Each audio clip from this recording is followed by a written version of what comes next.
नहमदुहु व नुसल्ली अला रसूलिहिल करीम अम्मा बाद फ़ाऊज़ु बिल्लाहि मिनश शैतानिर रजीम बिस्मिल्लाहिर रहमानिर रहीम। दरूद पाक दी नशिस्त दा अज ये दूसरा सैशन है। पिछले सैशन दे विच असीं गल कीती सी मुहब्बत ते मवद्दत कि नबी पाक सल्लल्लाहु अलैहि व आलिहि वसल्लम दे नाल साडी मुहब्बत ते मवद्दत किंज दी होनी चाहिए। मेरी कोशिश होएगी कि जिस तरह जिहड़ा भी नुकता साडे अगे आंदा जाएगा साडी गुफ्तगू दे विच असीं ओहदी वजाहत नाल दे नाल ही करदे जावांगे हर प्रोग्राम दे विच अलग अलग इंशाअल्लाह। इत्थे एक चीज़ दी मैं वजाहत कर दियां कि यह जिन्ना भी इलम है जिन्ना भी मैं पढ़नी हाँ जो मैं दसनी हाँ ये कोई मेरा ज़ाती इलम नहीं है। ये मैं मुतालिया करके मुख्तलिफ उलमा इकराम मशाइख अज़ाम और स्कॉलर्स बेहतरीन जिहड़े साडे इस्लामी स्कॉलर्स ने नामवर उन्हां दे खुतबात उन्हां दियां तहरीरां तो और कुरान पाक तो अहदीस मुबारका तो ते ये सारा मवाद मैं इकट्ठा करके उन्होंने फिर मुख्तलिफ शक्लों दे विच जिहड़ा भी तुहाडे सामने पेश करने की कोशिश करनी है आसान अल्फाज दे विच।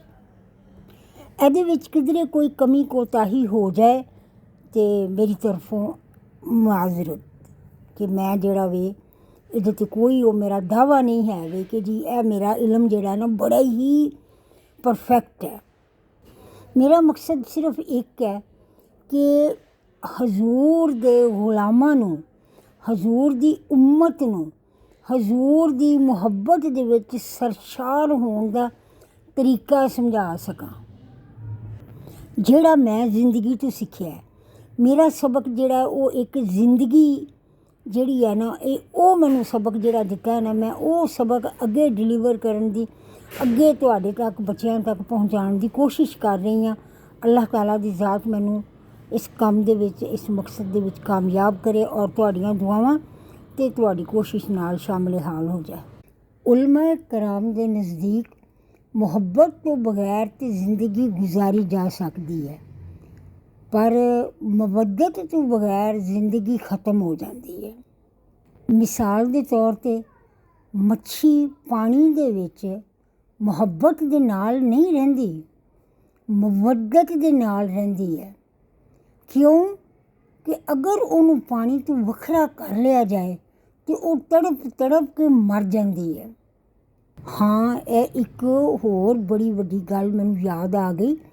साडे एक बहुत वड्डे मुफक्कर इस्लाम शख्सियत ने उन्होंने यह मिसाल बयान की सी कि मच्छी पानी तो कढ़ लीए ना इनू भुन के पका के खा भी लीए तो वो पेट दे विच चली भी जाए तो फिर भी वो इन्नी बेइंतहा तुहानूं प्यास दी शिद्दत दवांदी है ना कि कई लोग तो दिन नूं बार बार पानी पींदे पींदे पींदे कई कहते ने असीं मच्छी खानी नहीं मच्छी खा लो तो प्यास ही बड़ी लगती है। यानी कि पानी मछली मरन तो बाद भी अपना वजूद ख़त्म होने तो बाद भी वो पानी की तलब नहीं छड्डदी। इसे तरह सानू इंसानां नूं हजूर सल्लल्लाहु अलैहि वसल्लम ते उन्हां दी अहले बैत दे नाल इसे तरह की मवद्दत चाहिदी है जिहड़ी अल्लाह ताला नूं पसंद है।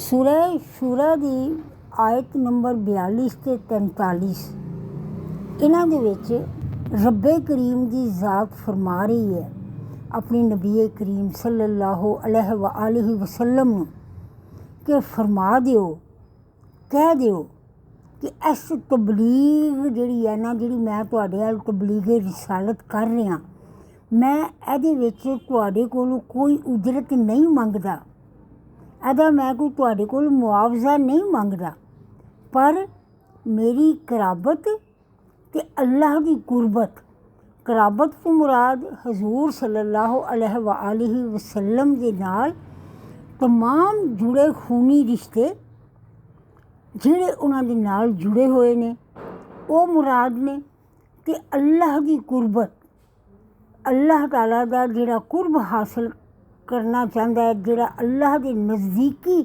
ਹਾਸਲ ਕਰਨਾ ਚਾਹੁੰਦਾ ਹੈ, ਇੱਥੇ ਹਜ਼ੂਰ ਅੱਲਾਹ ਤਾਲਾ ਦੀ ਜ਼ਾਤ ਹਜ਼ੂਰ ਨੂੰ ਇਹ ਕਹਿ ਰਹੀ ਹੈ ਕਿ ਇਹਨਾਂ ਨੂੰ ਕਹਿ ਦੇਵੋ ਕਿ ਮੈਂ ਤੁਹਾਡੇ ਕੋਲੋਂ ਆਪਣਾ ਅਜਰੇ ਰਿਸਾਲਤ ਨਹੀਂ ਮੰਗਦਾ, ਪਰ ਮੇਰੀ ਕਰਾਬਤ ਅਤੇ ਅੱਲਾਹ ਦੀ ਗੁਰਬਤ ਦੇ ਨਾਲ ਮੁਹੱਬਤ ਚਾਹੁੰਦਾ ਵਾਂ।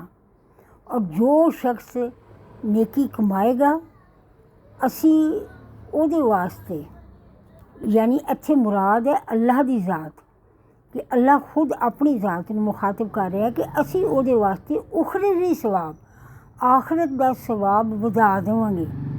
ਕਿਆਮਤ ਵਾਲੇ ਦਿਨ ਉਹਦਾ ਸਵਾਬ ਕਈ ਗੁਣਾ ਵਧਾ ਦਿੱਤਾ ਜਾਏਗਾ ਉਹਦੇ ਅਮਾਲ ਦੀ ਨਿਸਬਤ, ਅਗਰ ਉਹ ਹਜ਼ੂਰ ਸੱਲੱਲਾਹੁ ਅਲੈਹਿ ਵਸੱਲਮ ਅਤੇ ਉਹਨਾਂ ਦੀ ਕਰਾਬਤ ਦੀ ਮੁਹੱਬਤ ਦੇ ਵਿੱਚ ਜਿਹੜਾ ਨਾ ਮਵੱਦਤ ਦੇ ਮਿਆਰ 'ਤੇ ਪੂਰਾ ਉਤਰਦਾ ਹੋਏਗਾ।